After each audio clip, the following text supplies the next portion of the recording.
dive in. Sheetan, I will make you a co-host, have you help me out here. All right. Let's get started. Share my screen.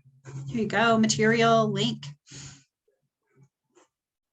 We do not have specific materials today. We are going to, there is a video that we're going to dive into a little bit. And so those are going to be the pieces for you. Just like everything else that we've done this week as it pertains to social media and internet marketing, your brand is really important inside of this. So if you've not yet completed the branding homework, or if you don't feel comfortable around what your real estate brand is, I highly recommend that you do that, the branding homework that you'll find in the materials link.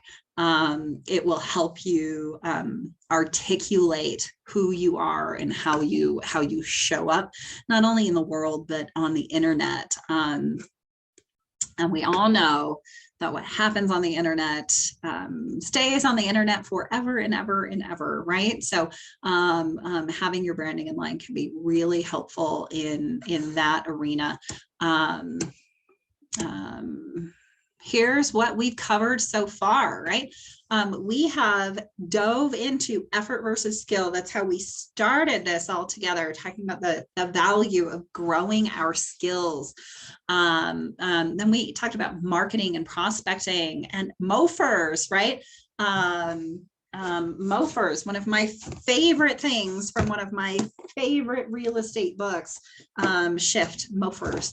And then we looked at the power of having a powerful database and leveraging touch plans and events to grow our business. We looked at agent to agent referral systems and how you can grow your business through database networking with agent to agent referrals. Last week, we started with open houses and talked about telephone prospecting and farming and door knocking. This week so far, we have covered essentially paid and professional reach on social media. Yesterday, we really dove into organic reach, developing relationships online. We talked about video and all of the different ways and places we can utilize video in our business. And I'm sure we missed a handful too, but I mean, such a powerful piece to leverage into all of our other lead generation techniques, right? Video is going to be so powerful. Today, we're going to talk about internet leads and we're going to talk about lead conversion. And tomorrow we're going to look at nurture and follow up, right? Growing your ability to nurture and follow up. We're going to be building our own custom follow-up plan. So just like when we created our 8x8s and our 36 touch pen and paper is going to be great for that. Nurture and follow up tomorrow. And then next week on Wednesday, join us for the Rockstar Agent Bootcamp. That's going to be from 9 to noon on Wednesday morning as we launch our Rockstar Agent training platform that you guys can all take advantage of to dive into. And then the following week, we dive into Ignite. So I know we've had a handful of newer agents joining us for this class too. And Ignite is really how you do all of these things that we've been talking about and taking a deep dive into. Ignite's going to be that introductory foundational piece.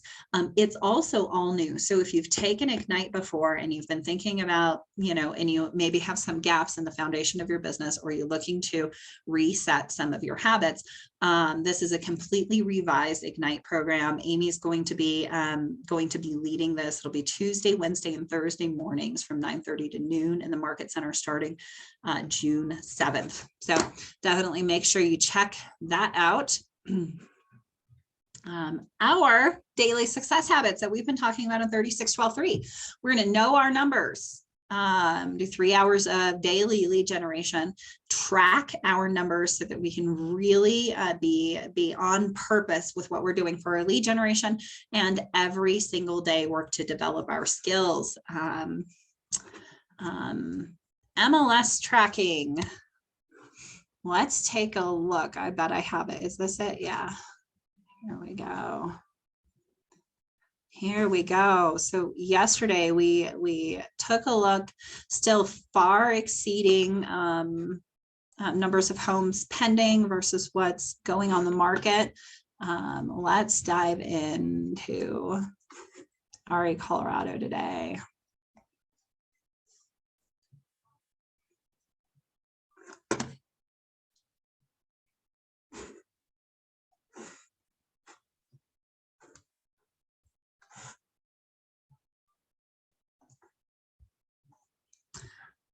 Dun, dun, dun. Wednesday. It doesn't feel like a Wednesday. It feels like some sort of odd, like Monday, Friday combination. Like I feel like this week's just getting started. And I also feel like, how is it not over yet? Maybe it's just because I'm just coming back kind of to the land of the living here. I don't know if you guys are feeling like it's a weird Wednesday, but it's just not feeling like a Wednesday to me. All right, let's take a look at this. 1,398 new listings, 243 coming soon. So we're seeing that rise up again, not like we saw over the past couple of weeks though, where that number really shot up prior to a ton of listings coming on the market. So it'll be interesting to see what happens tomorrow and Friday. Back on the market, 247, 101 price increases, 860 price decreases, 1,950 gone pending, 142 withdrawn, 1,676 closed, and 172 expired. Let's take a look. Also pull up our search here and check all of those boxes. 4,853. Really similar to how many properties were on the market yesterday. Not a lot of movement from Tuesday to Wednesday. Isn't that interesting? We didn't dive deeper in. So let's do it here. 7+ days. We're at 3608. The 7+ days on the market right now, 14+ days on the market. We're at 2669. So we are seeing these climb just a little bit here. In 21 days on the market, 2059. So we're definitely seeing some of these aging properties growing on the market. If you were on team meeting today, then you know that we were talking about these with very high regard. Like there's a gold mine in there right now. This is the spot where I think magic can happen in the market, right? Sellers are going to be probably excited to get an offer. You may not be competing against multiple offers in this arena. And the amount of inventory is growing. Look at that. What is that percentage? I'm just gonna see here where we're at. So 3608 divided by 4853, 75% of our inventory has been on the market 7+ days at this point. 75% of those homes have been on the market 7+ days. That's really, really interesting. 2669 divided by 4853, 55% have been on the market more than 2 weeks. More than half of the market has been on the market more than 2 weeks. Let's say 2059, 4853, and 42% been on the market more than 3 weeks. Those are some interesting numbers there. And what else is really interesting about it? I can probably get rid of this for now. See, this number keeps growing, right? It's up. Well, let's bring this back.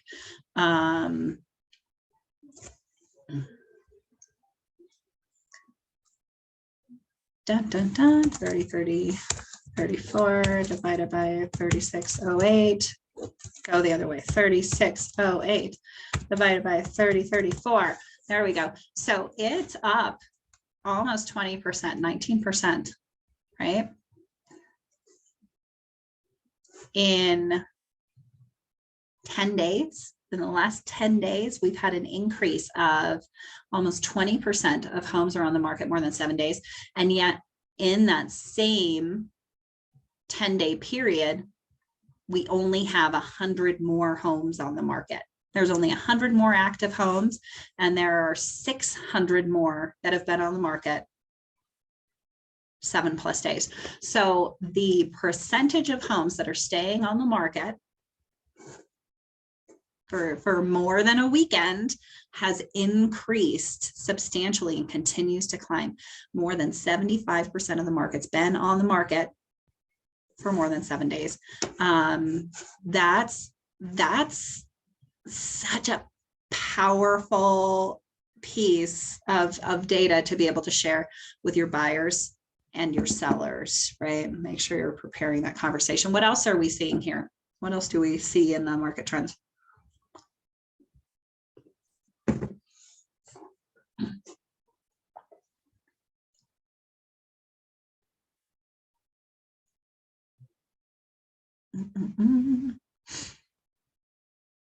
We looked at something last week that I think was really, really powerful. I'm going to do the same thing here.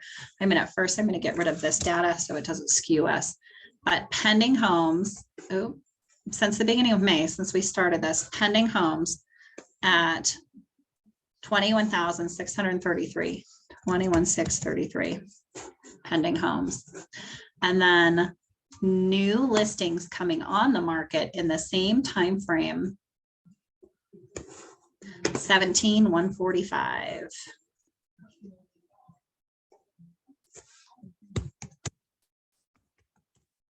So we're still outselling what's coming on the market pretty substantially. Now, you guys will remember when we did this last week, like this isn't the real number. We have not outsold by, by almost 5,000 homes. Because that's not the way this math works.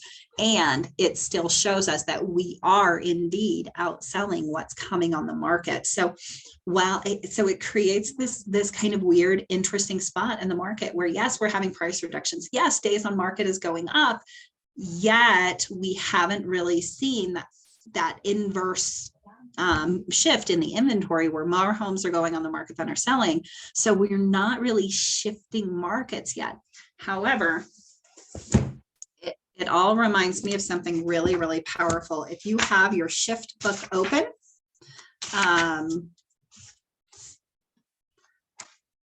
please open it along with me. And we're going to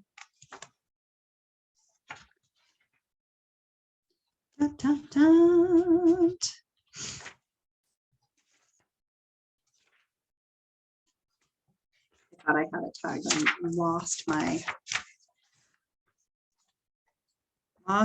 place.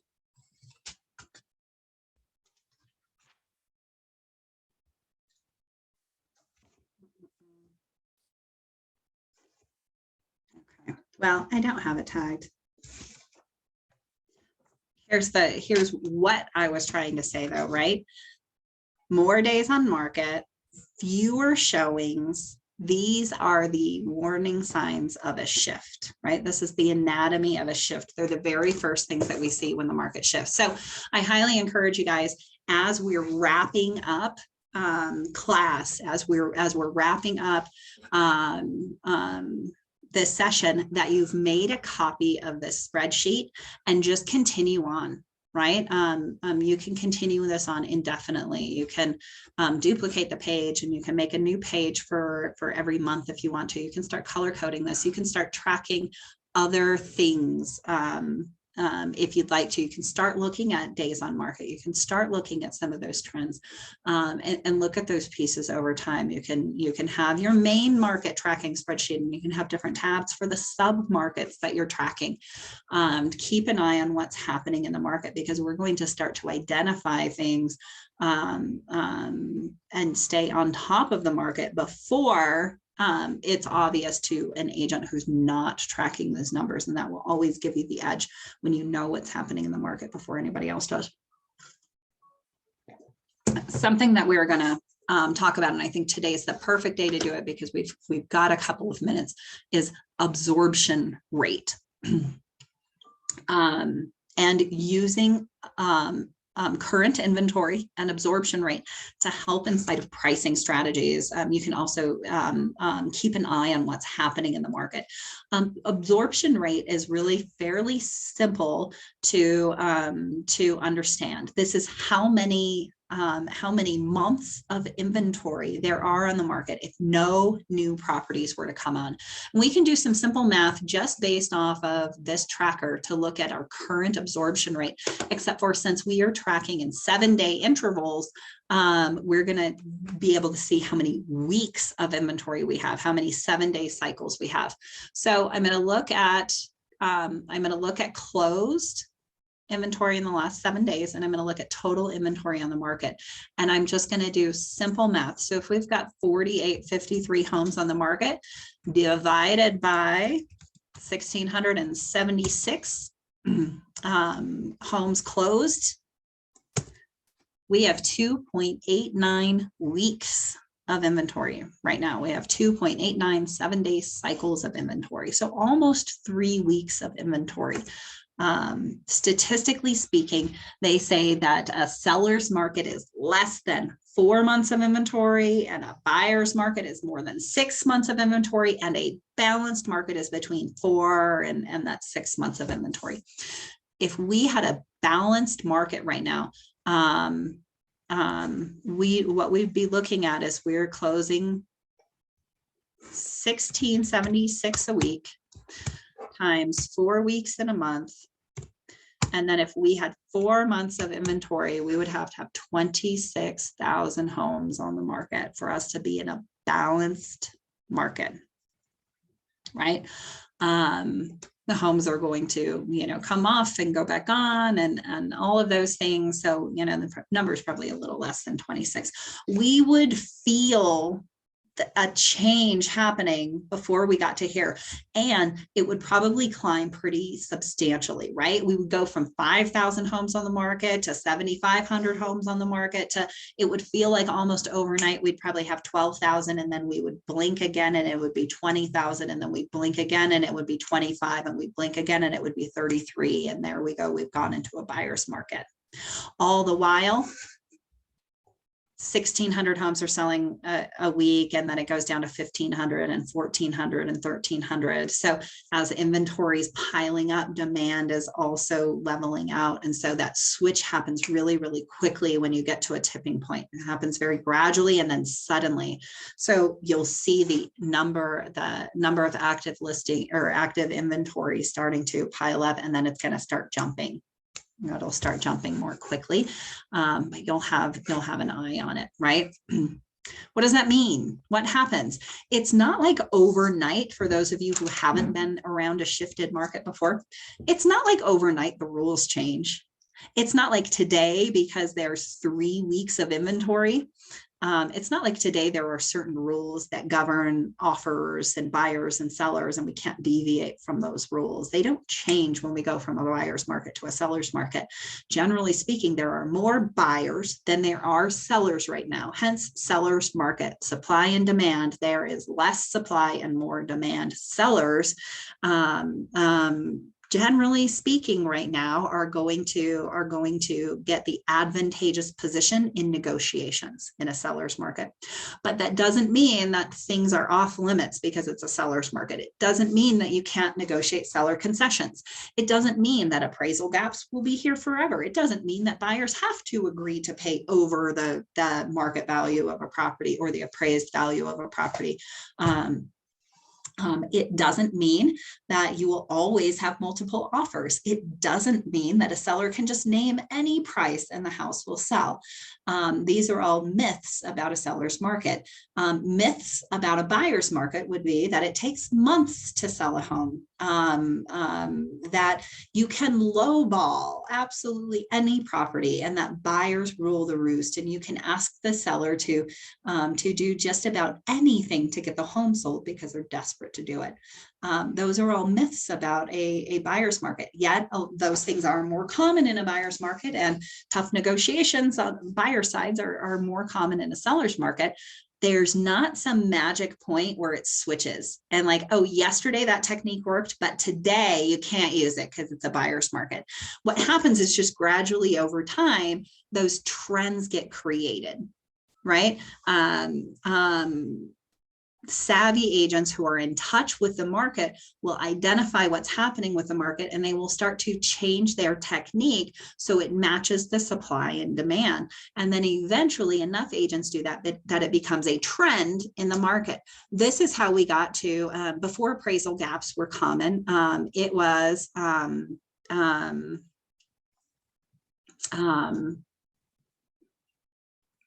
COVID brain. I don't know what I was trying to say. We had acceleration clauses, right? Inside of our contracts. That was kind of the trend, right? That was how we were winning. And then we got to these appraisal gaps, and then clients were waiving inspections, and non-contingent homes were rolling, right? All of those are kind of trends. The trends that we're going to start seeing, and if you're at team meeting, Patrick Langhans was saying he's starting to see them again. Seller concessions are coming back, where sellers are actually pitching in to help the buyers cover some of their closing costs. Those are coming back. We're seeing a lot fewer appraisal gaps have to happen these days. So it will kind of happen gradually and then suddenly, where you'll have to keep an eye on the market to have an idea of what's going to work in the future. And then before you know it, that becomes a trend, and lots of agents are doing it. And it's just kind of what you do until the market starts to move and shift and all of those pieces. So on a large scale, tomorrow we'll pull directly from the MLS. We'll look at absorption rates on a monthly basis, and how you can do the math. If I can find it, I used to have just a really simple form that you could put in like a listing or a buyer presentation, and you filled in the gaps on absorption rate, because it can help you inside of pricing situations too, especially if you're doing CMAs that are giving you a range of prices. You're always going to price for the market that you're going into, right? You're always gonna try and figure out what's going on and future pace your pricing and where you're at in that range. And absorption rate can help you figure out where you are in that pricing range, right? Also looking at your competition, looking at the speed on the market, and what's immediately happening will help you out with those pieces too. All right. Dun, dun, dun. Let me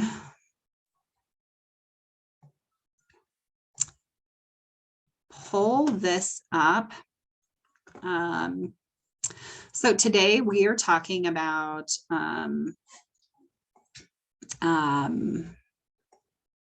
internet lead generation, which is a really, really big catch-all category for leads that come from the internet. This would, in theory, also include social media advertising, right? That is a form of internet lead generation. You might want to take some notes today. Like I said, we don't have a presentation for this one. Internet lead generation looks pretty different now than it did when this class was originally written. And so we're going to just kind of tackle some of the big rocks. And then I've got a video that's going to help us get kind of granular on internet lead generation. And then we're going to talk about internet lead conversion, which is in itself, an intensive 8x8 is a way that you can think of internet lead conversion. We're going to talk about things that work and things that don't necessarily work very well for internet lead conversion, and how you can win in that space. So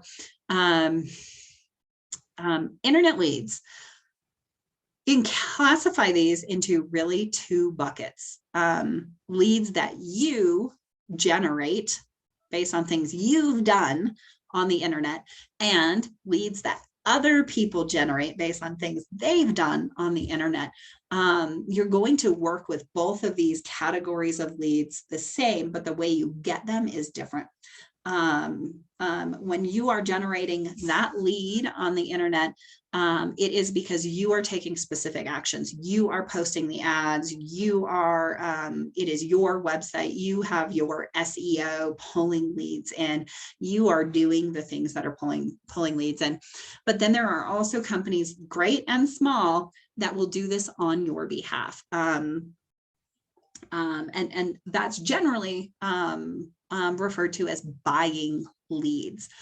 If you're buying leads or someone's giving you a lead, like if you're in the PC program and you've been tagged in the round robin and you've gotten a lead, that would fall into the other category, something that somebody has generated for you.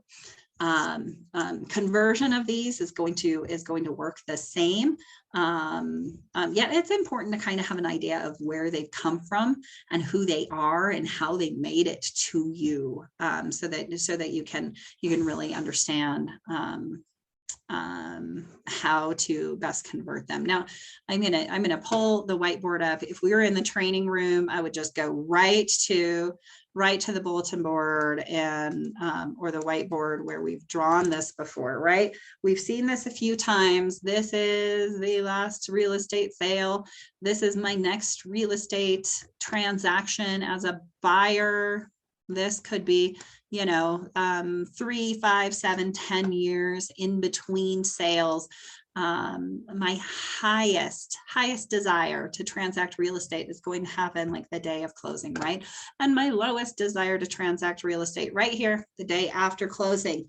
Our job in the meantime is to make sure that it is our brand that is making an impression as they climb their way back up to having interest in real estate again, right?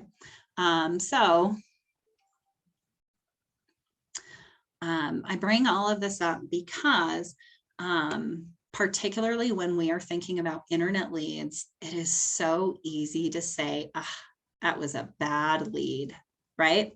Now, an internet lead that has given us a false information is indeed a bad lead. They do exist. Daffy Duck is out there.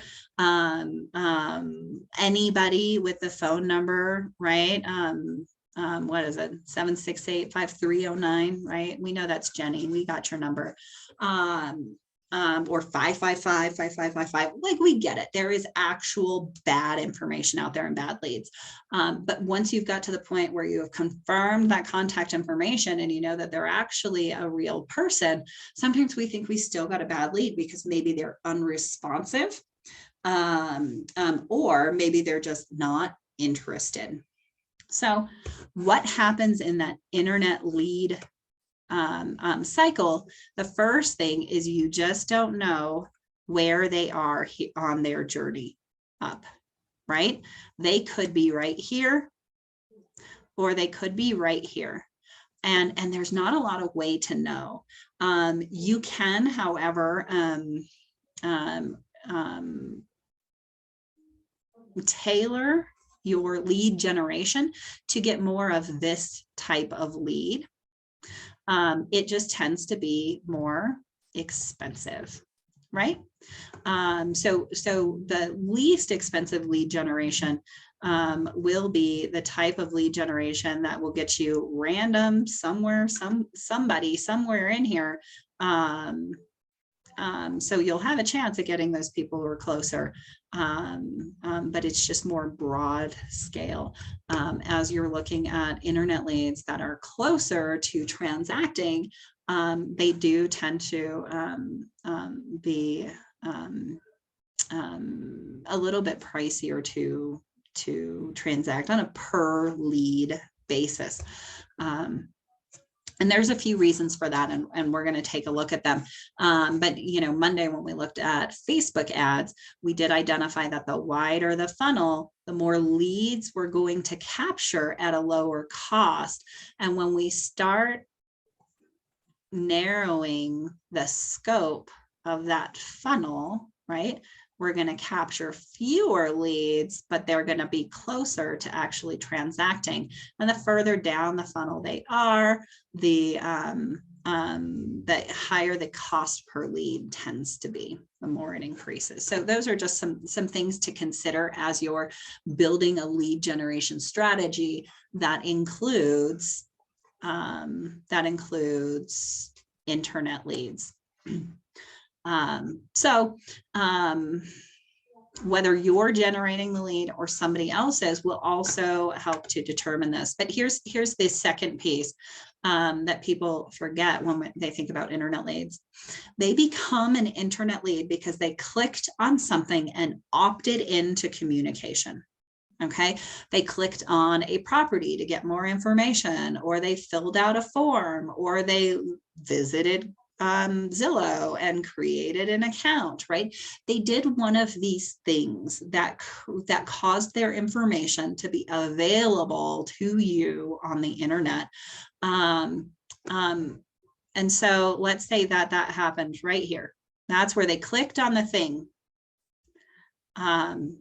You know what they probably also did at darn near the same time they clicked on that thing? They probably clicked on another thing. And then a couple of weeks before that, they clicked on a thing too. And then a couple of weeks from now, they're going to be on the internet and they're going to click on another thing.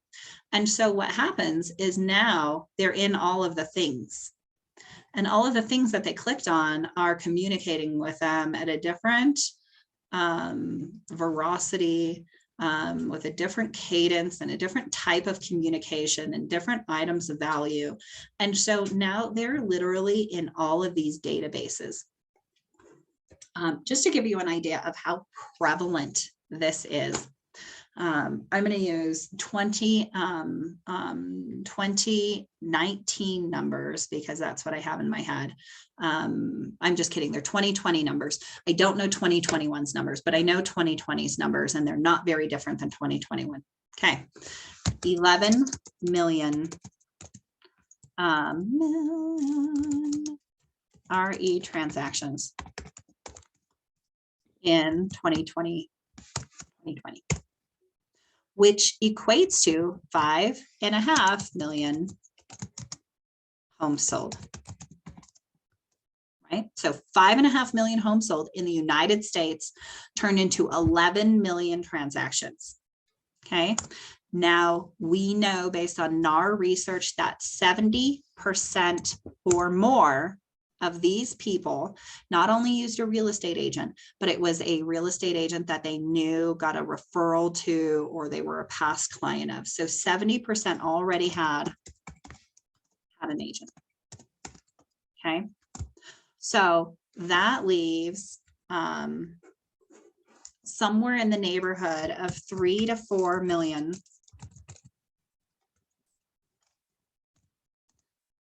clients that didn't have agents.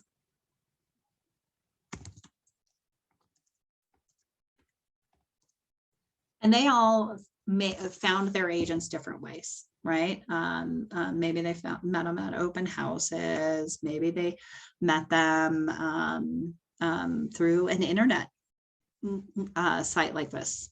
Maybe it was something like that. Zillow in 2020, Zillow sold, wait for it, 125 million leads to real estate agents.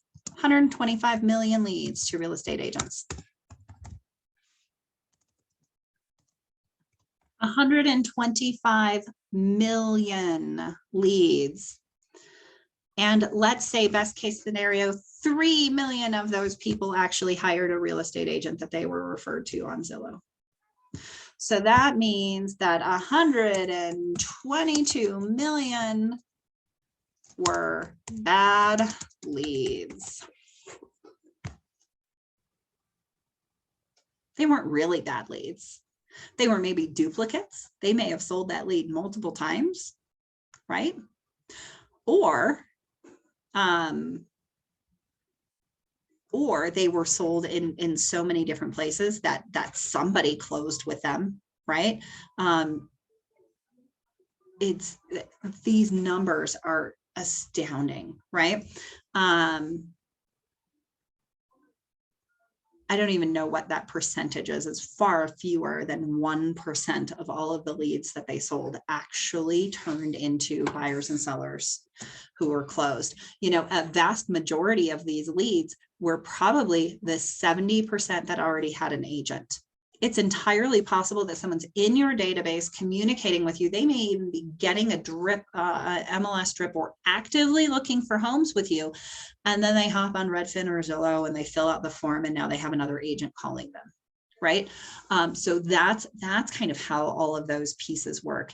So why internet leads to begin with? Well, here's a big one. Use this tool. 3 to 4 million clients didn't have an agent in 2020, right? There's a ton of opportunity for you.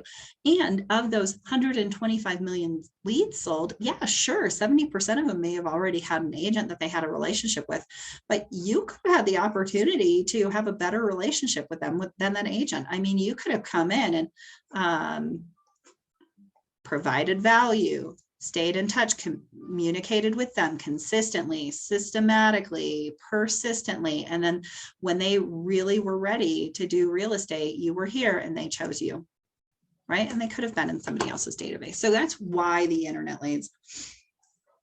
And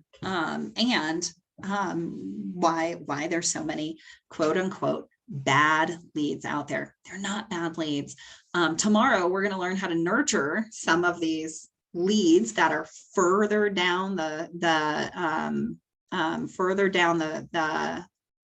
threshold here. We're going to learn how to nurture these guys so that by the time they get to be in a buying or selling mindset, we're top of mind. And that's just going to be long-term, systematic, persistent, consistent follow-up, right? So we're going to nurture leads over time. Here we go. I'm going to stop sharing this for a second.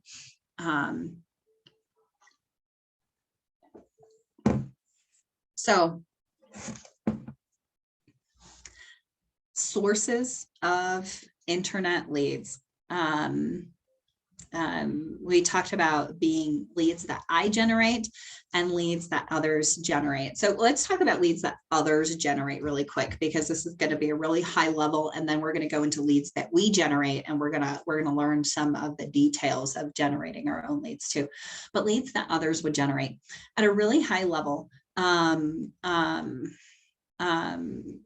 the lead aggregators. Lead aggregators are the big companies like Zillow and Realtor.com and Trulia, right? So they are taking this information from essentially syndicating it from the MLS, advertising it on the internet. They have created very, very effective lead capturing websites and platforms. And when they capture these leads, their sole purpose, that what they do with those leads, is sell them to real estate agents. Okay, so the first one I'm going to talk about is Zillow, because we can kind of take this off of the list of the small independent agent at this point. There once was a time where you could pay Zillow an amount of dollars and you could be one of the agents who showed up on the side of the screen for homes in that zip code. They're changing the way that they do business, and they're not selling as many leads to agents, independent agents out in the field. So if you don't have an agreement already where you're buying leads from Zillow, it's really, really hard to get them, because what they have decided to do, I'm going to pull this whiteboard back up. What they've decided to do is they think that they can actually convert a higher number of these leads, and by selling them to just any old agent, they made X amount of dollars. But they think if they sell them to the best agents, who will do a better job at converting and closing them, that more money will be made available. And so instead of selling for a monthly fee to any old agent, they are now selling for a referral fee, and they are vetting these agents and teams, and so they're really only partnering with teams and agents that have an already high success rate. So you can work your way into that. There are some ways to do it, but it's changing all the time. And it's a little different now to get into business with Zillow than it had been in the past. So although they're on the list of places you can buy leads from, I'd say the big dog in the race that you would start with would be Realtor.com. So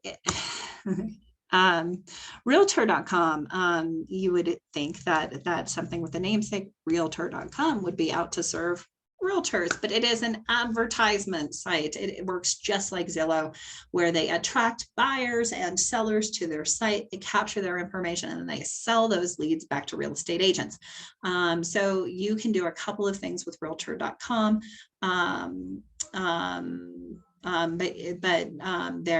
Their internet leads typically are a monthly fee. They consider their leads to be a little higher up on the funnel, and do a lot more like live transfers, leads that are already qualified by an ISA, or they're giving leads that have been active on their site and are kind of vetted and definitely good information. So their monthly fee is a little higher than some others, but they're a little further up the funnel. So other places where you can buy leads are other aggregators that work in conjunction with kind of ISA companies. So this might be something like Ojo, would be one, Opcity would be one. And these are companies that kind of work with the Zillows, the big aggregators. They funnel the leads through an ISA who's calling and qualifying them. And then you, the agent, are getting a lead that's further down the funnel and better qualified. These will typically have a monthly fee associated with them and a referral fee, right? So you may be paying both when it comes to one of those things. The other way that other people can generate internet leads for you is by creating a website that actually generates a ton of its own traffic, and then you get all of the leads that come off of that website. There's a couple of companies that kind of are the front runners in this arena in doing it. And so what you pay for is you kind of pay for the basic service of like having the website and the CRM that's attached to it. And then you have a monthly like advertising spend with them that's going to increase the rankings of your website and get more leads coming into you. So two of the big ones in this are Boomtown and Commissions Inc., which is also known as Sync. These are a couple of the big ones. There's a handful of others that work really, really similarly. And so they're going to have, pretty real estate website that is optimized to lead capture. When people get onto the site, they provide a lot of valuable information, and people are forced into registration funnels. And so they are designed to lead capture. And then on the back end, you have to do all of the things with the lead. Some of them, like Commissions Inc., will actually, they have an ISA program. I think Boomtown does too. I think Boomtown includes it actually. Boomtown is more pricey. Commissions Inc. is kind of medium pricey. It can be more pricey if you do a lot more spend. It's more flexible than Boomtown, I think. So these are some of the places that you can buy leads. And then there's, a handful of other companies that kind of come and go, smaller ones, larger ones. You may have gotten prospect from like Bold Leads or Market Leader, or who are some of the other ones right now? that I hear from every now and again. They're all over the place. They come and they go, you know, some of them last longer than others. And they're going to operate on some variation of this. Here's what I've learned over time. None of the, I mean, some of these companies may be a little better than others at what they're doing, but they're all going to generate leads. What really matters is what you do with those leads afterwards, right? So we're going to talk about lead conversion today. We're going to dive into that. But generating leads on your own. Now, when you're generating leads on your own, this would be similar to working with like the Boomtown or Commissions Inc., right? Except for you're going to host that website, you're going to post the ads yourself. So you get kind of some sweat equity in that because you're going to be able to do this at literally the cost of generating the lead, not the overhead. And there's a lot of overhead in those. For instance, you know, on Monday, I shared some of the Facebook ads that we've been making, and we've been generating leads for $3 or $9 or $1 a lead, right? Depending on where they're at kind of in the funnel. Those are really important things because if you look back at some of these lead companies, you might be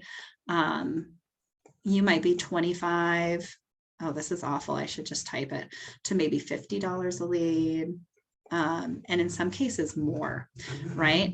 I'll give you an example. I'm going to do the math on another screen and I'm just going to pop it in over here. Realtor.com. I know an agent who recently got started with one of their lead generation programs. It is $1,500 a month, and annually they're guaranteed to get 100 good leads, right? So of those, historically speaking, 5% close. So that would equal, you know, probably 5 closings, right? If this agent is converting as well as what historically has been said, right? So if we do the math at $1,500 a month times 12 months a year, that is $180 a lead, right? Yeah, $180 a lead for that, right? When you can be generating your own at $9 a piece, right? So a lot of overhead inside of it. It can be easy to start and stop with internet lead generation, right? To play red light, green light. But before you start spending that kind of money, $180 a lead, you really want to get good at what comes next. Otherwise, you're just throwing $180 away every time you get that lead, and your conversion rate's going to go down. It's not going to be as worthwhile. Just some food for thought. Okay. Doing this on our own. Some of the things that we really need to be to do excellent internet lead generation is a lead capturing website. It's not essential though, right? Especially if we're looking at like Facebook ads and social media ads and those types of things, because they have a built-in lead capture, right? But if you're doing any type of advertising, you need to be sending people to a place that has a highly responsive lead capture system.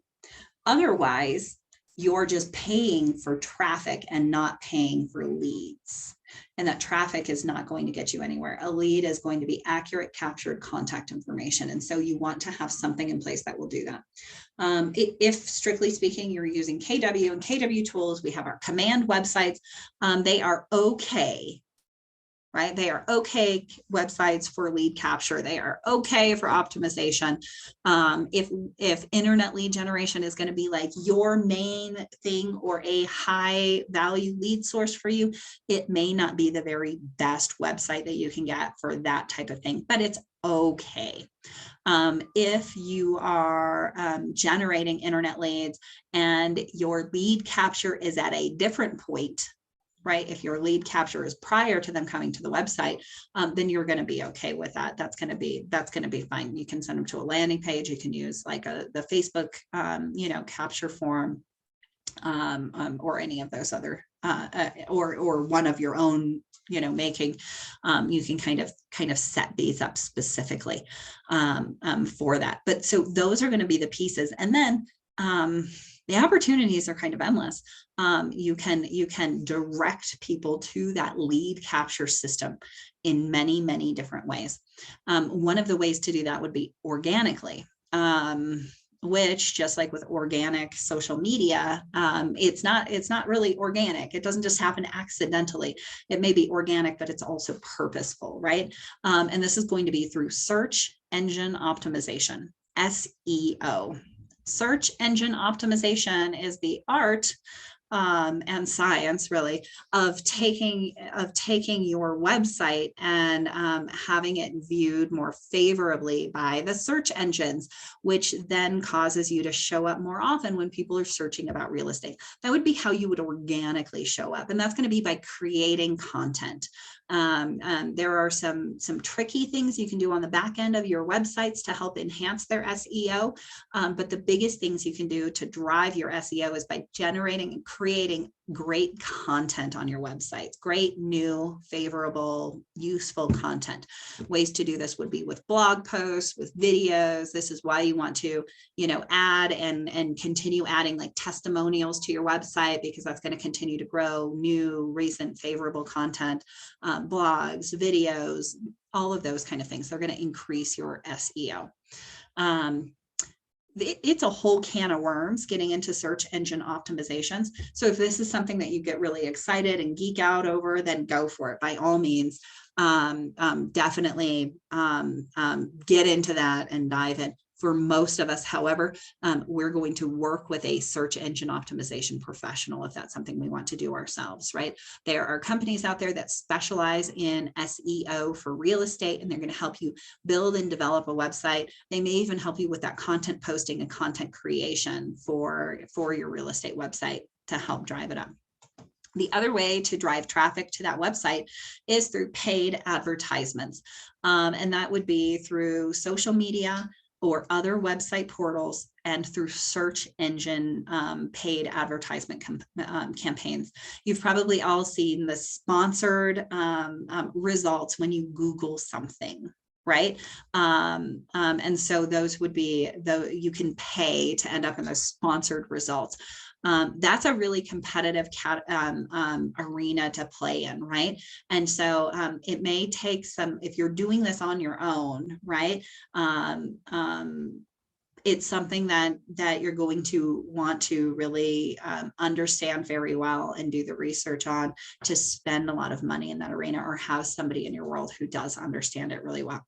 And we have somebody who does understand it very well. So we have in our company, we have a regional tech trainer. His name is Mike Hillary, and he understands this at a really, really high level. And the other day, when preparing for actually a different class, I stumbled upon this and said, and thought it was just gold. So I want to share with you a quick, just a 30-minute video from Mike about internet lead generation, and he calls it How to Beat the Algorithms. So it's a quick video, and then after we hear from Mike, we're going to talk about converting internet leads, speed to lead, and why it's so important to be persistent with an internet lead and not give up. So let's see. Hello, everybody. Welcome to Beat the Algorithm. Let me get everything going on my screen, and here we go. Algorithms today. My name is Mike Hillary. For those of you who, I think I know everybody here in the room today. Those of you who don't know me, who may be joining us by Zoom, I am the regional tech trainer for the Mid-American region here. I'm also a MAPS technology coach. What else have I done? I'm a labs advisor, former chair of KW Kids Can, for former treasurer of the national thing. I do a whole lot of stuff. I've collected a lot of titles and hairnets along the way. And former MCA, the one I most internally identify with. My goal here today is I want to help, and this is a Code Talk class. So Amy's going to pop into the chair at some point, her poor knee, if you haven't seen it. And so the name of the game here is either you take advantage of the technology that's out there, or it's going to take advantage of you. And so we're going to do some quick hits. We're going to talk about Google local service ads. We're going to talk about how to beat the lead aggregators at their game. And then Amy's going to talk about how to do this with social media as well. Because there are ways to get yourself noticed that don't require a credit card. And you know what? These companies are in it to make a little bit of money. And so if you are going to spend money on these things, let's make sure you're getting the most closings for your buck. One of the big mistakes I see agents do is calculate cost per lead instead of cost per sale. Because when you really dig into what some of these aggregators and Google Ad Services do, they sell their leads at least 12 times to different agents. So you're not the only one paying for it. And so, oh, did I get it right? On. Click. Oh, maybe I'm not. There we go. Cool. So I want to start with Google local service ads. One, because this is still. I'm going to pause this really quick. Pay attention to this part. If you take nothing else away from this, you can do this for like free. Like this is a big, big deal. I searched real estate agents the other day after I saw this. And we have like 4 agents from our office that showed up in my search, which is great. We should have more. Let's have more. But do this. Pay attention to this part. Okay. Sorry, Mike. Go. Still a fairly untouched tool in suburban Chicago. In the city, this game's already being played. So I want to give you guys an advantage for those of you who are going down this route. So first things first, Google local ad services is not just a real estate game. This is really for any service business. So you'll see plumbers on this list. When you Google, hey, I need a handyman, I need a lawyer, I need this, I need that. Chances are you're going to start seeing the ads appear like this. So you'll see you'll see 3 people who've been reviewed, who've been Google screened, and then you'll see the pay-per-click ads underneath that. So it's a totally different strategy because Google only charges you when a lead gets connected to you. So if someone like clicks on your site, that's great. You want to have a lead capture piece to that. You also want to have a way for them to get in contact with you while they're Googling it. And so what we're discovering here in the city specifically is it's a lower cost to actually run ads this way with better results than pay-per-click. The reason is, right, it's got that trust piece built in, right? You ever jumped on Amazon, right? And you see like 3 different versions of your iPhone cable. There's one with a single star, there's one with 5 stars, and then there's one with like 4.8 stars. And that's got like 1,000 reviews, right? Is that the one you tend to gravitate towards? Or is it the 5-star with just 1 single review? It's like, well, I don't know if anybody else is actually seeing this, right? That social trust is built into how they build their algorithm. So there's 3 major components to it. Most important is proximity, honestly. Reviews are next, and then your reputation in their algorithm. So over the next several minutes here, we're going to really dive into how to game each of those 3. And you get primary placement. And sometimes if you're doing well, you'll actually get that top spot without having to pay for it. Because they see how many reviews you have going. They see that people have clicked through, that you're worth investing in if they're Google. And so here are the 5 things you always want to pay attention to anytime you're working with a service that provides leads. You're going to see this slide again when we get to the lead aggregators. Number 1, they treat speed to respond like the most important thing possible in the platform. Number 2, right? How do they know you actually made contact? Well, for most of us, we're leaving notes in their stuff. You also need a communication pathway.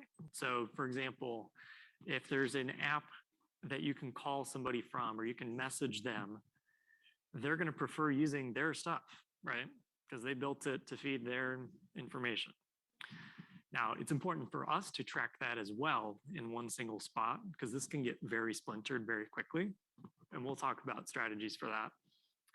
And then there are some settings that actually help you rank higher instantly just by having them in place. This is also a very patient conversion game. So these Google Local Services ads, right, they tend to be about a 12 to 18-month process. However, you're capturing them while they're being intentional. They've already decided where they're looking to buy, or, hey, I'm here, I'm ready to start talking to an agent. This is much different than, say, a Facebook, where you're interrupting their scroll. You're trying to capture their attention while they're doing something else and just kind of plant the seed. And so the follow-up plan is a little bit different. I want to start with settings because I don't know how many agents have actually set up their Google business profile.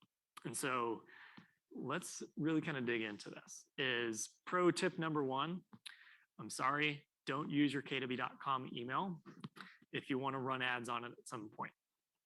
Because one of the rules of our emails is we don't take your credit card. We also don't allow you to use other Google Wallet services like Google Sites, Google pay-per-click ads, because honestly, we don't want to be on the hook if your credit card expires, because they're going to bill somebody. And so we got to bill you. Plus, this is just an easy way to keep track of it too. Oh, and if you're using like your existing like old AOL screen name at gmail.com, like I still have, it's a great idea to create a new Google profile just for your business, so you can start with a fresh reputation if you've never had it. So if you own like your own domain, right, and I'm looking at Mark here, right, the Pollock Properties emails, those should be their own Google profile for each agent coming in. And I'm going to say, talk to Eileen, right? Ask your broker how they want to handle the one-click rule to identify which brokerage you are part of, right? You'll see when we do this live, you'll see that some agents have just their name, some have put comma their brokerage, right? But you still want to be compliant with this game because that's how you win, right?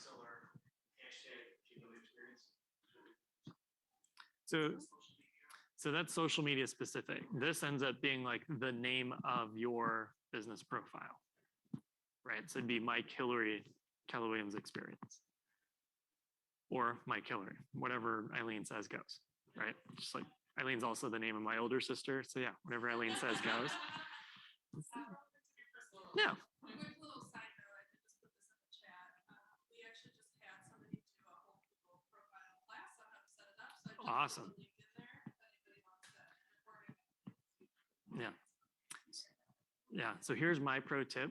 Skip the address here. You're going to do it later because you're not actually selling homes from within this building, right? It's not like I can grab a home off the shelf and hand it to them like I can the candy shop across the street. So this is one mistake I see a lot of agents just in general make when it comes to their online presence. They think they can serve everywhere at a high level, when in reality, you can't. So Google actually limits you. You cannot pick outside of a 2-hour drive radius of where you serve. So I could not list Chicago and Galena on my business profile. Even though my license is good for the whole state, they know chances are I'm not going to be able to get to that Galena seller as fast as I can to one around here, right? And for best practices, start small, right? Dominate a single city, invest in a single location, right? So that way, when they start to think of real estate in Downers Grove, they start to think of real estate in Lombard, they think of you. Wherever your like home field is, start there. You also only have a maximum of 20, by the way. And so if you're a team with a large footprint, you're going to want to spread this out based on which agent specializes where, if you're going to go in on this. Does that make sense? And like, this is just good practice anyway, right? There's a reason we see like city agents refer out to the suburbs and vice versa. It's because if you're spending more than 30 minutes to get to a showing and get back, you are burning so much dollars per hour that it's honestly worth referring out. You make more money per hour doing that. So let's talk communication pathways, right? So if I'm a solo agent, this is pretty easy. If someone wants to click on the ad and get a hold of Mike, I'm going to put in my cell phone because I'm carrying that around. I'm going to put in my agent site because that way they can verify, oh, okay, he's not just on Google, but there's like a real website here. Right? He's a real guy with a headshot from 2016, right? On a team, you have some choices to make. Do you have a team bat phone, right? Like when someone calls, what number is on your signs?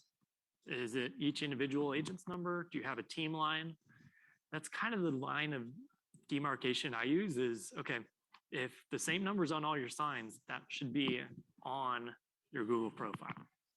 Because you want to make it easy for the agent, for the consumer to connect, right? Now, chances are they may see a different number on Google than what your real number is, because Google wants to track how many people are calling through. Does that make sense, right? It's Google. They want to know things. This is all they do. Right. So one key step that I always saw got missed in my MCA days was verifying your profile. Agents would get postcards within like 3-4 days because they started it and they never responded to it, or that sat in their mailbox for a month.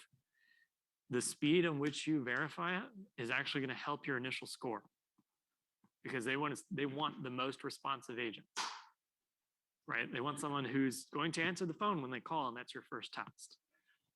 So make sure you let your DFIs know that it's coming and that it's not spam. Yeah, these Google postcards are not spam. Yeah. So just go in and verify it. You may just need to build up a little more steam, and that's okay. It's not like a game ender. It's and we'll do this activity in a minute. Here's the other thing. Don't use a single stock photo. Google knows all the stock photos. So use pictures you actually own the rights to publish, and the more authentic it is to you, the better. So find a unique camera angle with the shelves for your headshot, right? Take pictures of your signs, right? All the things, and just keep everything posted. Because here's the name of the game here, is speed to respond. So you may notice, and I think Mark's Coffee is on one of these, there are numbers 1 through 5 on different locations here in the building, right? All here in the classroom. So I kind of got to modify the game because I don't want Amy to get hurt in this game. So Amy is automatically going to be spot number 1. And so I'm going to have you guys pick a number really quick.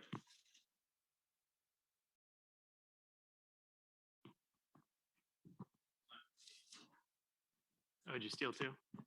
Okay.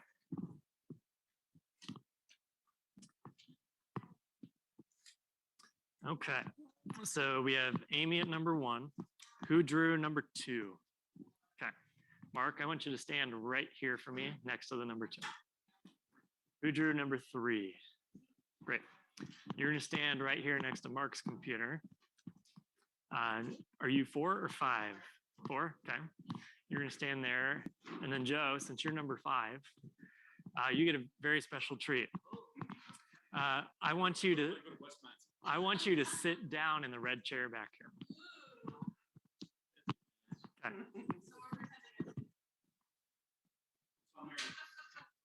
Okay.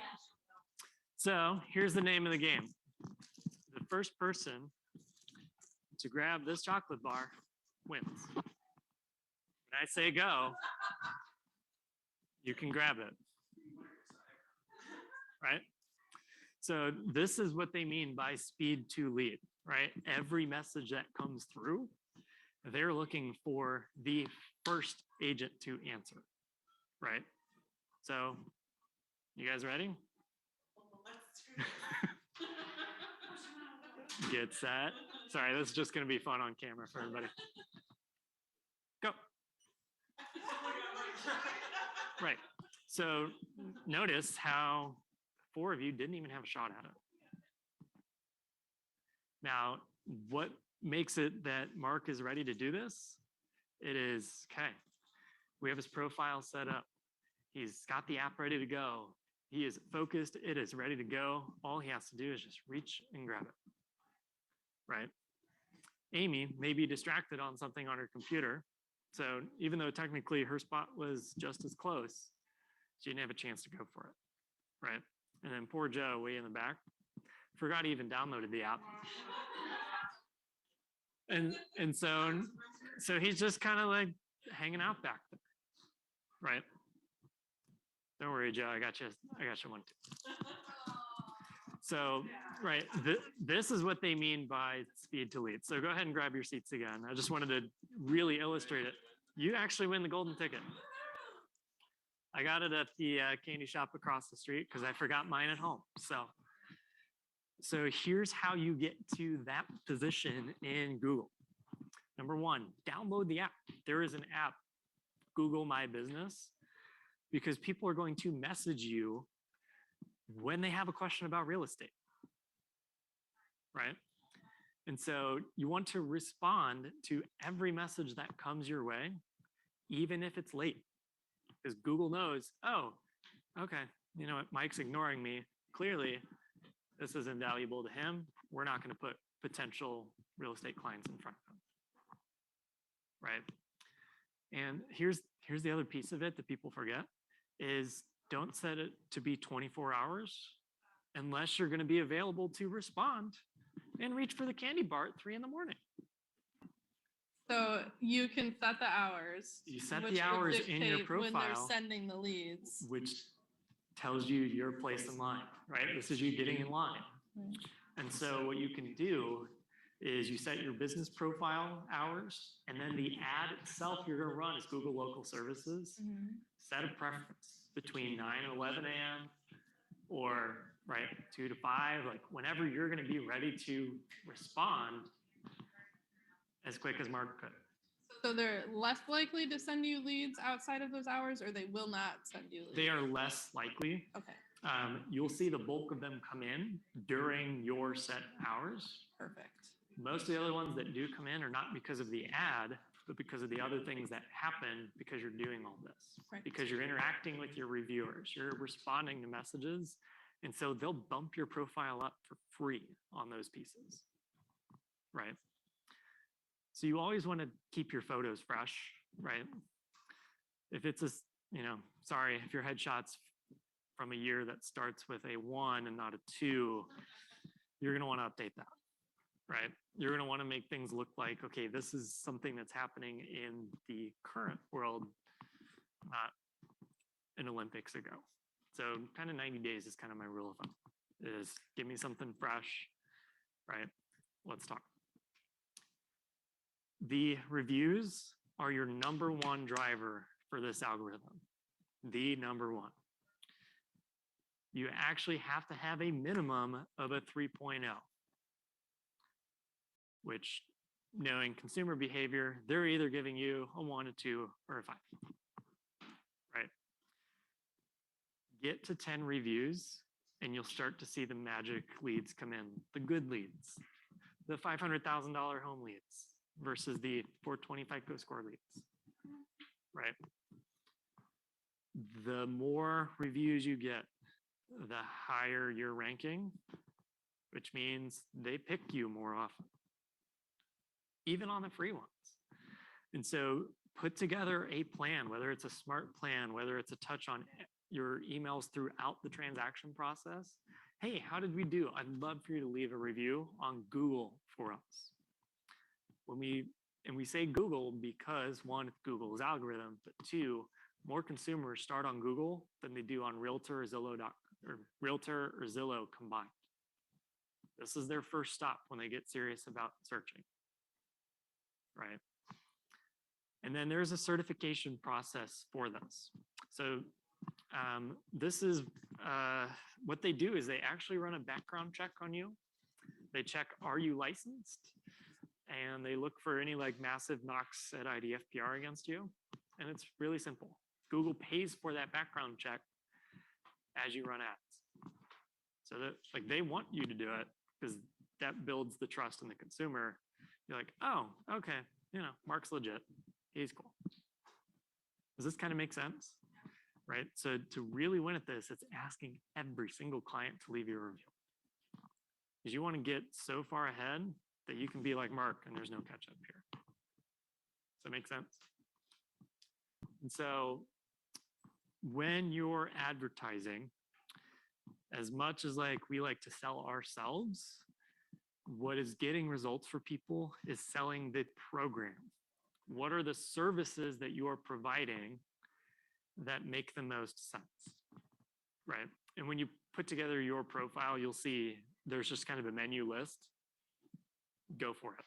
There's like, if I remember right, there's 9 real estate services. Pick them all. Because chances are it's stuff you already do as full service agents. Now, if you're only focused on the listing side or only focused on the buyer side, then you would narrow it down. And one of the biggest knocks against your score is missing a single call, right? So this is why it's so important to set those hours, right? Answer the calls that come in. Even if you think it's a spam call, be like, hello, this is Mike. Now you'll only get charged for the real people leads. You can dispute every charge that is like a spam call coming through, and you'll see it on your Google profile. But I figured we'd just do a quick hit on this as I'm already over on time, right? And then you want to maximize your leads in your budget, not the other option, which I think was, here's the most I'm going to bid on a lead. When you start here, you're going to aim for 10 leads a week to start to see the results show up in your appointments and your showings, because that's how you're going to get better results over time. Yeah. Oh, do I need to be your mic runner today? I can do that.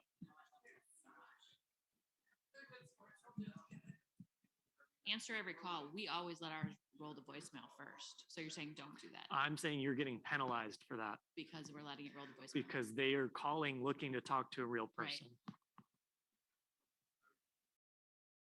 Telemarketers. Yeah, and I totally get that, Yeah. right?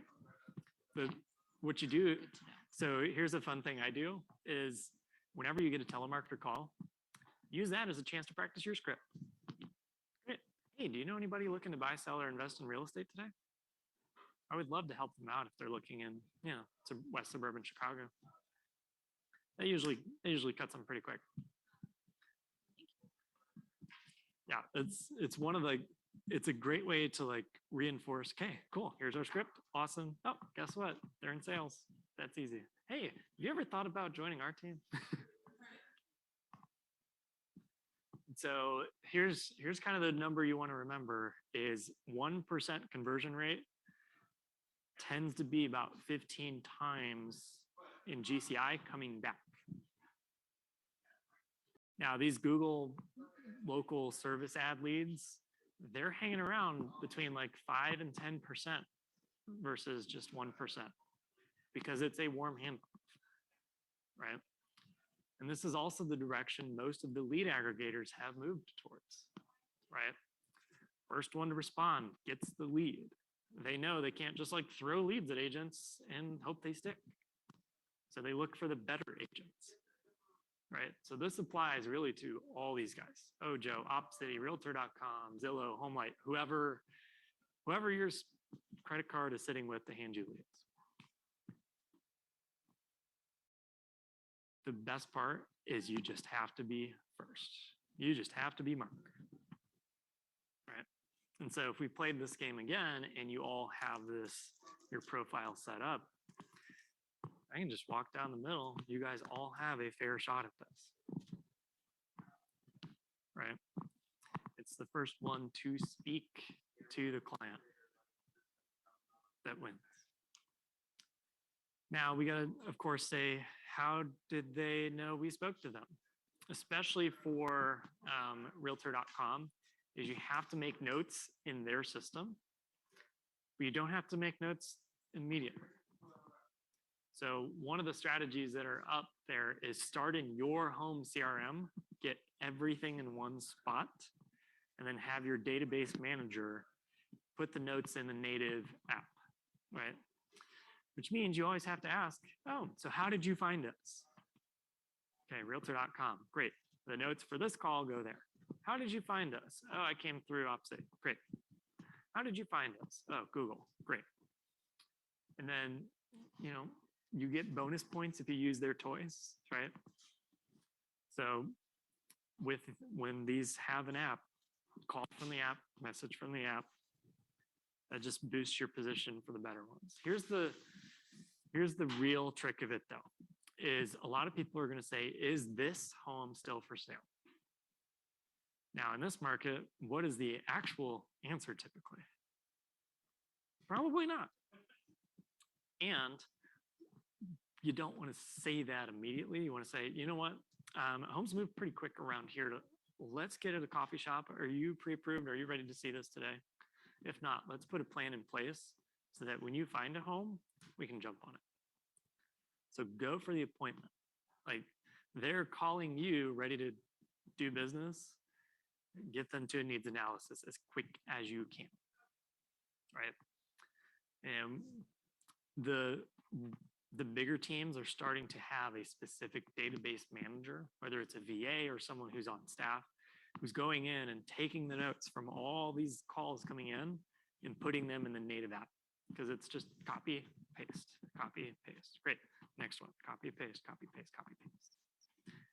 And you want to be making notes 1 to 2 times a week, which means you got to be messaging 1 to 2 times a week. So like they reinforce the best habits out of this guy.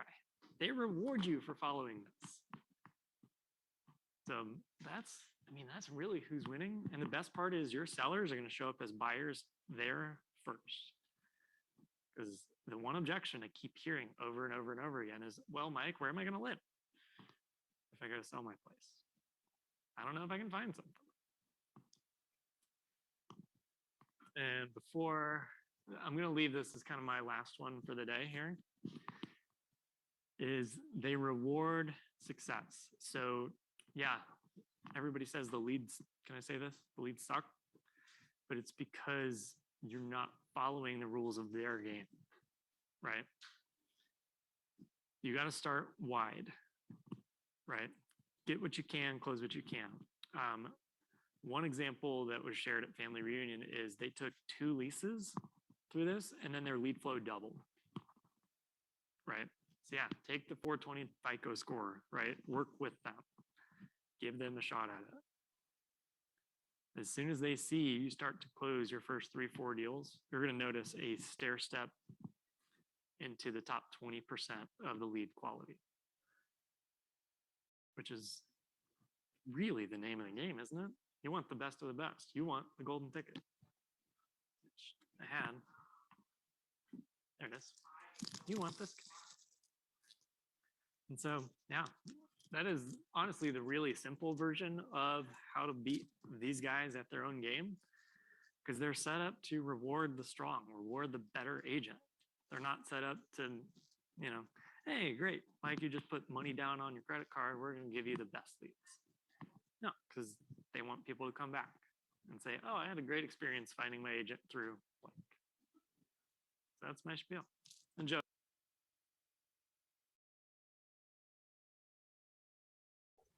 So what did you guys learn from Mike about internet leads, aggregators, algorithms?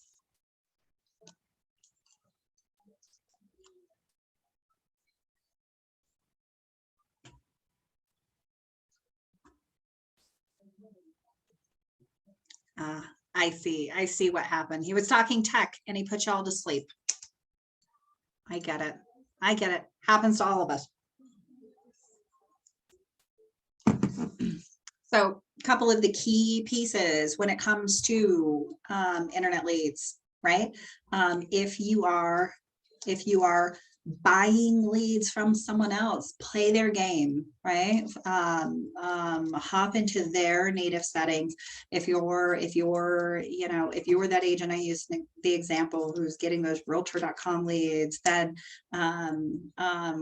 call, text, email that lead through the realtor.com algorithm. You're going to get bonus points, end up getting more leads out of that. Update their CRM once or twice a week at least.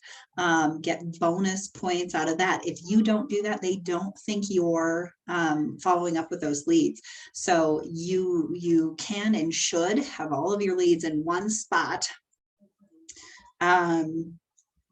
But if you're using multiple systems to generate leads from, then you need to go back and update those spots. So there are programs that you can do. There are if you're doing a lot of internet lead generation and you're using a lot of aggregators, then you can work with a database manager. You can get them in handfuls of places. You can hire someone live. You can hire a virtual assistant to do database management. There's lots and lots of options for that.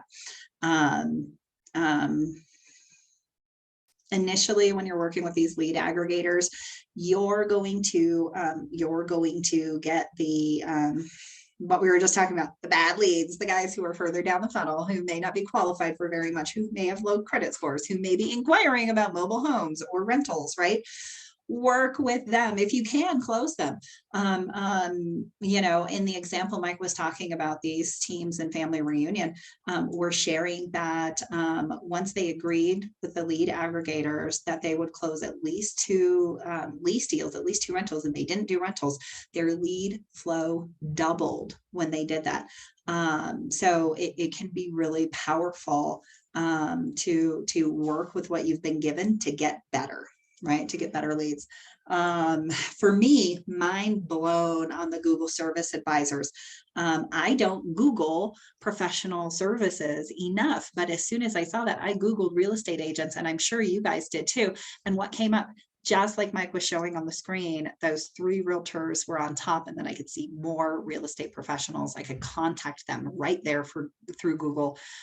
It was really, really impressive. And you can get yourself on that list too. Either paid or organically by increasing your Google reviews and getting yourself registered. So if you have not done those things yet, if you have not verified your Google My Business account, definitely do that. Like he mentioned, you won't be able to do this through your KW email account, even though it is a Google account, just because of the limitations that KW has placed in that. It's some of the things you can't do. Anything that costs money, right? You can't do with your KW Google account because of the liability involved with that. So this may be the opportunity for you to get that shiny new custom domain name that you were looking at, or to use a different Google account. Now, what happens when you get one of these leads, right? This is when the conversion begins. If you are generating them yourself, then you are 100% going to want to make sure those leads get funneled to your cell phone somehow.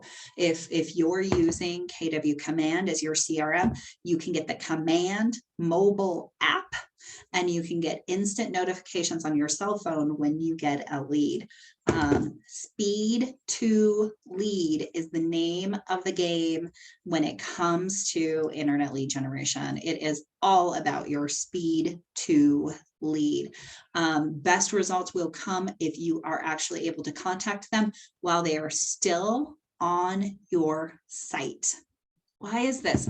Well, like we talked about earlier, they're not just clicking on your link. They didn't just register on your site. They've done this a few different places at a few different times. And also they're in the moment. They're thinking about real estate right now, maybe in a casual way. Maybe they're just browsing. Maybe they're only interested in the property they happen to be looking at right this moment. If you wait an hour or a day to get back to them, they're no longer right in front of their computer. They no longer have that property fresh in their mind. They no longer have that question, or they may have gone out of their way to solve it. And maybe they've already seen that property that they were looking at, right? So speed to lead is so important.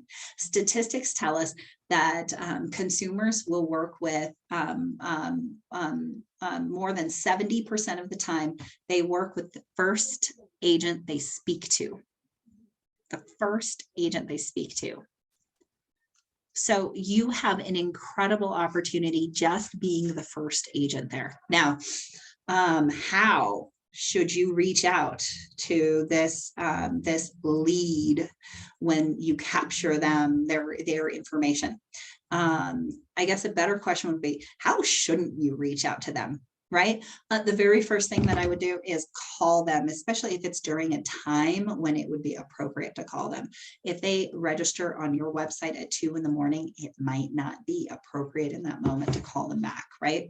But here's the deal. You're going to call them first, text them second, email them third. Best case scenario, that email and that text message are going to go out automatically for you. You can set up that automation so they happen without you doing anything. But that phone call still has to be a real live person, and that's where you get to shine, speed to lead on that piece. All three of those right away. Now, there's an incredibly high likelihood that when you call or text them, you are not going to make immediate contact. Why? They are expecting you to call right away. And unless they actually have a question that they actually want to ask you right now, they're not going to pick up the phone, because people just don't do that these days, right? That's natural behavior. It doesn't mean anything about their quality as a lead, right? It may mean that they are, looking for homes at work and they can't talk about it right now. Ooh, my boss can't find out that I'm doing something other than work. They literally might not be able to communicate with you. It might be that, even though as fast as you are, you just didn't catch them in the moment anymore. It may also be that, yeah, they clicked on that and they wanted that information, but they didn't want it bad enough to talk to somebody for it. I mean, goodness sake, you have to want something pretty badly this day and age to actually talk to another human being about it. And would you agree? That's just kind of generally our consumer behavior. Even when we're out in the real world, right? We walk into that store, we know exactly what we want, and we don't know where it is, and we don't know what size we need. But are we going to tell anybody that? No, we're not going to tell them, oh yeah, I'm looking for blouses today. I think I might be I might be this size. Where do you keep those? Right? No, you're not going to say that. You're just saying, no, thanks. I'm just looking, and you're going to walk on because it's just uncomfortable, right? To have that conversation. Same thing here. They may be looking for a home and just not ready to have that conversation about it. So what do you do? Well, don't give up.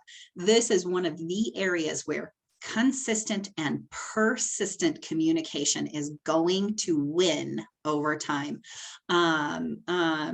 For those who've been around for a while, you're probably familiar with a concept called the 10 days of pain.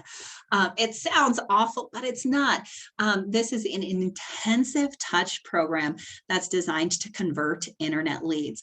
Remember when we learned about touch programs, we learned about the 8x8, 8 touches over 8 weeks, or sometimes it was 8 touches in 8 days, like in the example of the for sale by owner that we were trying to convert, right? Think about that with internet leads. Yet 8 touches might not be enough, and 10 might not be enough either. But this is going to be an 8x8, a daily touch plan for an extended period of time. You may go 2 weeks contacting them daily before you move to maybe an every other day or a weekly touch, and then to a monthly touch. And that's where nurturing comes in, which we're going to talk about tomorrow. But in this intensive plan, this intense 8x8 or this 10 days of pain, it's really all about like that first 2 weeks that you capture a lead inside of your web. You can set this all up via Smart Plan, and it will give you task reminders for the phone calls you have to make and all of those pieces. You can build this out any way that you want to, but all over the Keller Williams world, you're going to find the 10 days of pain. And what it is it is a kind of revolving cycle of phone call, text message, email, phone call, text message, email. You're going to find them on social media. You're going to do everything you can to connect and communicate with them. And you can build that plan to look however you want to. You can take one of these pre-existing plans and just copy and paste it and use that. If you think you want to do something a little less or a little more, you can tweak it. All of these touches are going to have something in common.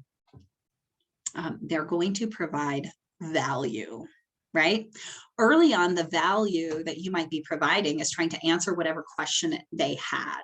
Right? Somebody registered on your website, registered or online, or raised their hand and said they wanted a showing or wanted a or whatever. You're going to try and fill that need and answer whatever questions they have. But you can only do that for like 2 or 3 days before it starts to just become obnoxious and redundant, that you're continually reaching out to them to answer a question they clearly don't have if they're not reaching out to you. And that's where it turns into a value add. And some crafty messaging. Yesterday, we talked about having some social media heroes, some people that you might follow who are really good at these things that can help you. Here's a hero for you to follow when it comes to internet lead conversion. And so I want you to join a Facebook group called Command Your Conversion and friend and follow a gentleman named Nick Baldwin. You're going to get a ton of information from this group, and I'm going to throw it in the chat.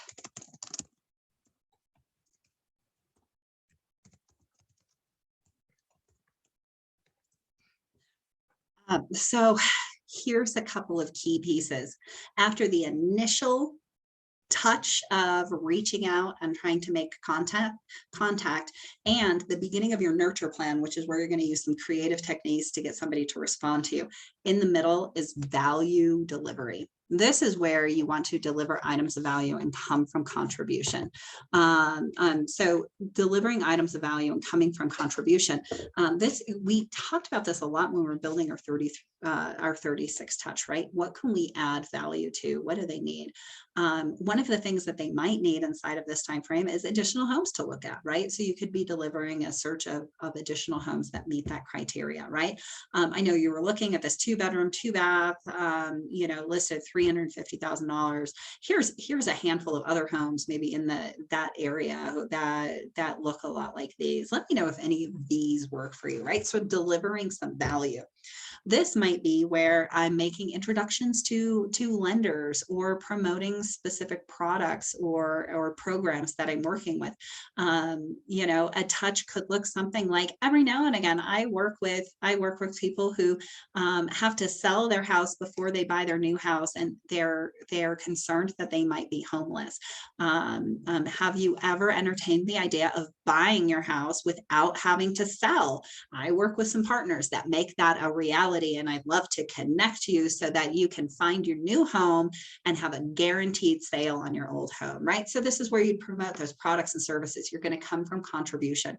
You're going to try to solve a problem. They might not even know they have that problem, but you're going to try and solve that problem.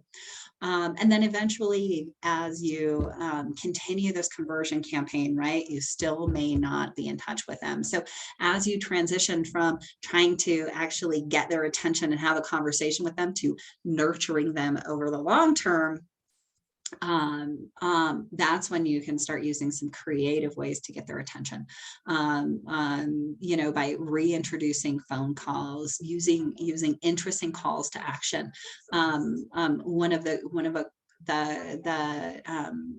A great conversion text that I love so much is, I don't mean to be a pest, right? I don't mean to be a pest. And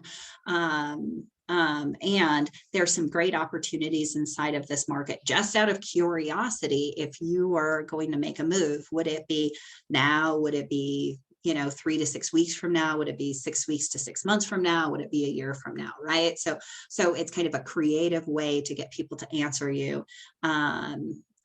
Because if they don't answer you, then they're confirming that you're a pest, and they don't want to confirm that you're a pest, right? So there's some great pieces on that.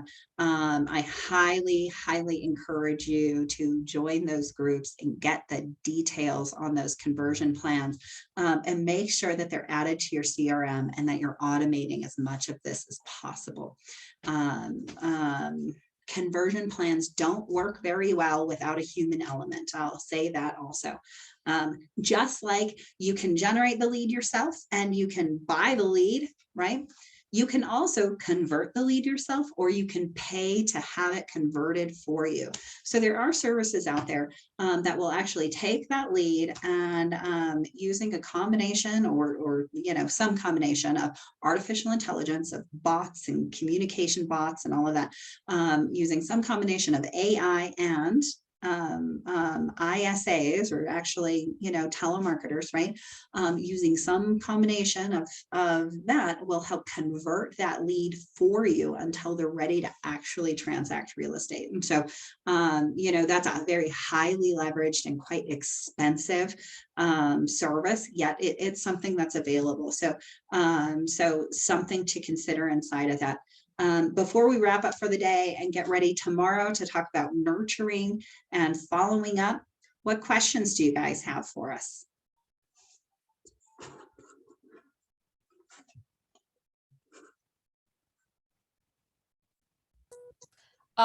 So through the Google ads, so I've had my Google profile set up for quite some time and haven't really received a ton of leads off of it. That hasn't been our focus. So I don't think I'm doing it correctly.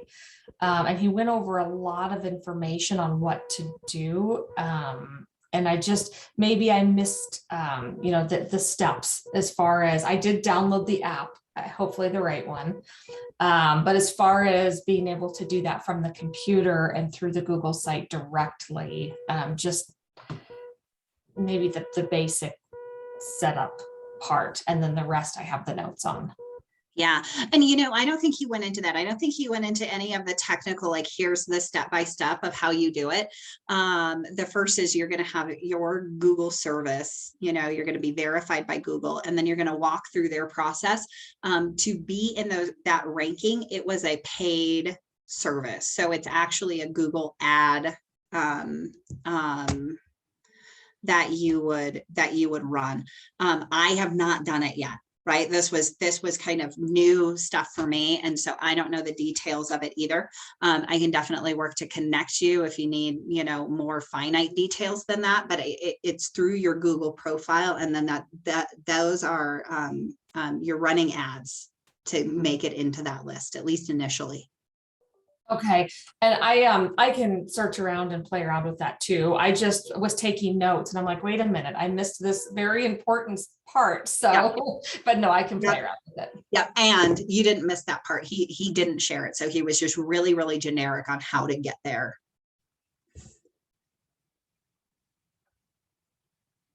Cool. All right. What else, guys?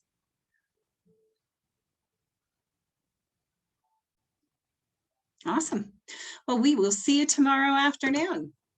Make sure that you get your lead generation done and tracked for the day. Throw it in the Snap Habit, and we will see you tomorrow. Have a good night.